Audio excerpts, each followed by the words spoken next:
শিবরাত্রি উপলক্ষে চলে এসেছি বেনারসে। আর বেনারসে এসে প্রথমেই সবাই যেটা দেখার জন্য অপেক্ষা করে সেটা হলো গঙ্গা আরতি। যদিও বেনারসে আসার আসল উদ্দেশ্য হলো কাশী বিশ্বনাথের দর্শন লাভ করা। হর হর মহাদেব। তো এখন আমরা চলে এসেছি কাশী বিশ্বনাথ মন্দিরে। শিবরাত্রি উপলক্ষে আজকে আমি চলে এসেছি বারাণসী। আর আমার পিছনের এই প্রকাণ্ড ত্রিশূলটি দেখে বুঝতেই পারছেন আশা করি যে আমি দাঁড়িয়ে রয়েছি কাশী বিশ্বনাথ মন্দিরের প্রবেশদ্বারে। স্বয়ং দেবাদিদেব মহাদেবকে নিয়ে শ্রীমদ্ ভাগবত মহাপুরাণে উল্লেখ রয়েছে, নিম্ন গানম যথা গঙ্গা দেব নাম অচ্যুত যথা বৈষ্ণবানম যথা শম্ভু।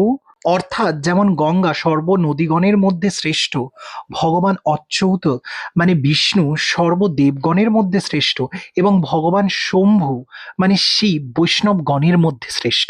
তাই আজকে সেই পরম বৈষ্ণব দেবাদিদেব মহাদেব কাশী বিশ্বনাথকেই দর্শন করতে এসেছি। সকলে হাত জোড় করে বলো, নমো পার্বতী পতে হর হর মহাদেব।